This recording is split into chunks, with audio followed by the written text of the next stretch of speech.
Pare de perder, fique rico. Uma estatística surpreendente revela que a maioria das fortunas não é construída, mas sim preservada.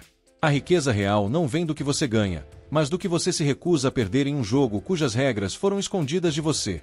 Nós caminhamos por um labirinto invisível, cujas paredes são erguidas por nossa própria natureza. A arquitetura desse engano é tão antiga quanto a própria consciência humana, um sistema de instintos e reações que um dia nos garantiu a sobrevivência nas savanas, mas que hoje nos condena à servidão financeira. Pense na febre das tulipas na Holanda do século XVII, um momento em que a lógica se dissolveu em uma histeria coletiva e um único bulbo de flor podia valer mais que uma mansão em Amsterdã. Homens e mulheres, de nobres a criados, venderam terras, joias e o futuro de suas famílias para participar de uma dança eufórica rumo ao abismo. Eles não compravam uma flor, compravam a promessa de um amanhã sem esforço, a validação de estarem no lugar certo, na hora certa.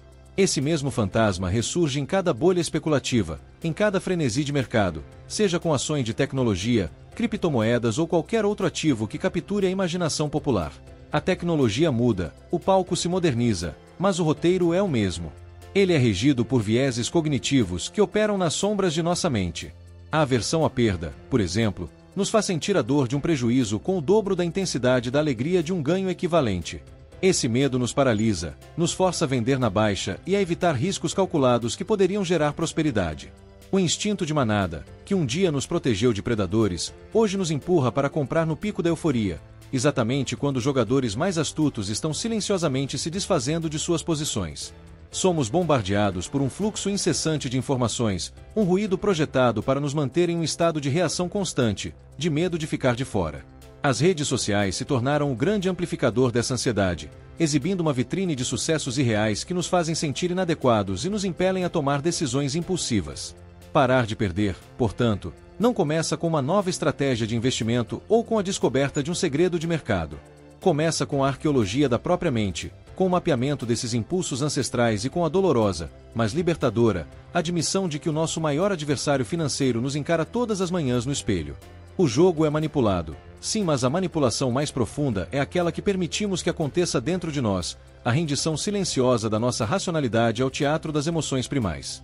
A verdadeira liberdade financeira nasce no momento em que você deixa de ser um participante reativo e se torna um observador consciente de suas próprias fraquezas, transformando o que era uma desvantagem evolutiva em uma vantagem estratégica.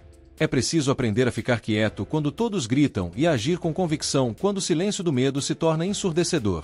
A riqueza não é uma caça ao tesouro, é uma guerra travada na fronteira silenciosa da psicologia humana, e a primeira batalha a ser vencida é contra os fantasmas que habitam nossa própria cabeça. Entender isso é o primeiro e mais crucial passo para desmontar o labirinto, tijolo por tijolo, e finalmente enxergar o caminho que sempre esteve lá, oculto pela névoa de nossa própria biologia. O dinheiro é a maior e mais bem-sucedida história já contada pela humanidade. É uma ficção coletiva, um acordo de confiança em escala global que permite que a energia de um programador em Bangalore seja trocada pela colheita de um agricultor na Argentina, sem que eles jamais se encontrem. Nós nos esquecemos disso. Olhamos para uma nota de papel ou para os dígitos em uma tela e vemos poder, segurança ou status. Mas o que realmente estamos vendo é um símbolo, um marcador de valor cuja existência depende inteiramente de nossa crença compartilhada. Para entender como parar de perder, é preciso desconstruir essa história e viajar até suas origens. Houve um tempo em que o valor era tangível e pesado. Pense em jussos gigantescas pedras-raí da ilha de Yap, discos de calcário de até 4 metros de diâmetro, cujo valor não estava apenas em seu tamanho, mas na história de sua perigosa jornada pelo oceano. A posse de uma pedra podia mudar mesmo que ela estivesse no fundo do mar, pois todos na ilha conheciam sua história e concordavam com sua propriedade. O valor estava na narrativa, não no objeto físico. O sal, do qual deriva a palavra salário, era o pagamento dos legionários romanos, um conservante essencial para a vida e para o império. O valor estava em sua utilidade intrínseca. Depois veio o ouro, um metal quimicamente inerte, belo, divisível e raro, que se tornou o protagonista da história do dinheiro por milênios. Ele não era valioso porque um rei decretou, mas porque suas propriedades físicas o tornavam um guardião confiável de valor através do tempo e do espaço. A grande virada, o momento em que o jogo mudou para sempre, foi o abandono do lastro em ouro. O dinheiro se tornou fiat, do latim faça-se, uma criação por decreto, garantida apenas pela força e pela credibilidade do governo que o emite. Nesse novo capítulo, a história se tornou mais complexa e abstrata. A capacidade de criar dinheiro do nada deu aos governos e bancos centrais um poder imenso, o poder de financiar guerras, de estimular economias e, crucialmente, de diluir o valor do dinheiro que as pessoas comuns guardam com tanto esforço. Esse processo, a inflação, é a perda mais silenciosa e implacável de todas. É um imposto invisível que não requer legislação, punindo o poupador e recompensando o devedor. Aqueles que continuam a ver o dinheiro como um objeto estático a ser acumulado debaixo do colchão estão fadados a perder. Eles estão jogando o jogo do século XIX no século XXI. Os vencedores, por outro lado, entendem a natureza fluida do dinheiro. Eles não se apegam à forma, mas ao conceito. Eles veem o dinheiro não como um fim, mas como uma ferramenta para adquirir ativos reais, coisas que possuem valor intrínseco ou que geram fluxo de caixa, como imóveis, participações em negócios, conhecimento especializado e redes de contato. Eles entendem que a verdadeira riqueza não está nos símbolos, mas no que eles podem controlar. A ascensão das moedas digitais é apenas o mais recente capítulo dessa saga, uma tentativa de reescrever a história do dinheiro com um roteiro de descentralização e escassez matemática.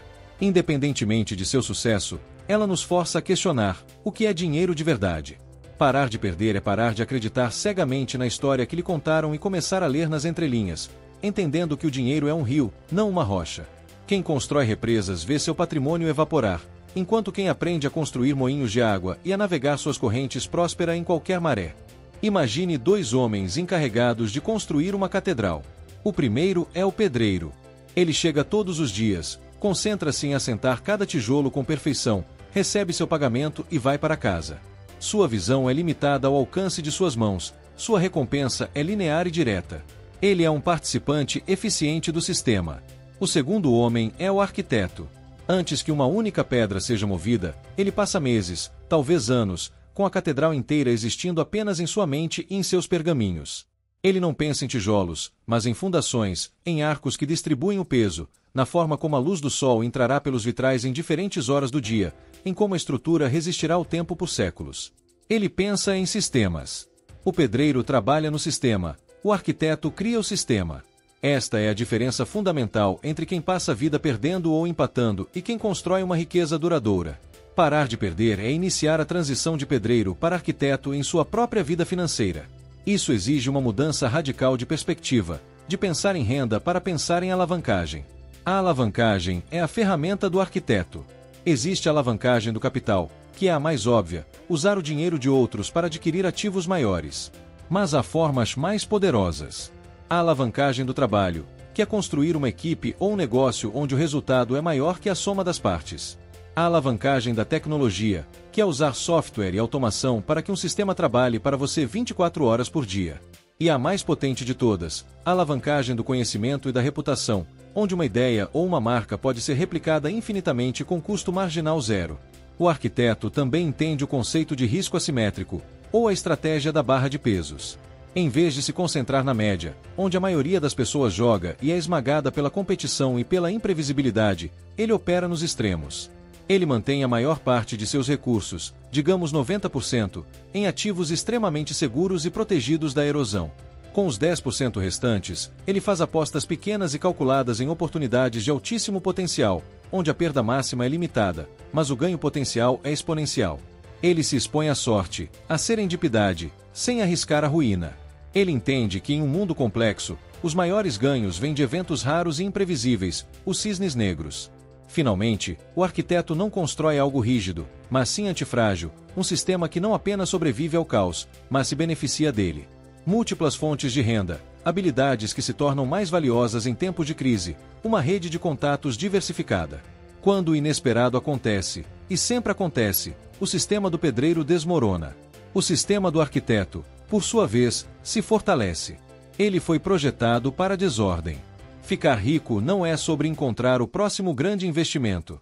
É sobre se tornar o arquiteto de sua própria fortaleza financeira, um sistema pessoal que opera segundo suas próprias regras, que alavanca seu tempo e seu talento, que o protege das perdas catastróficas enquanto expõe a ganhos extraordinários. É um processo lento, deliberado e muitas vezes solitário, como o do arquiteto em seu estúdio. Mas o resultado não é apenas uma pilha de dinheiro, é uma estrutura, uma obra-prima de resiliência e liberdade que perdurará por gerações.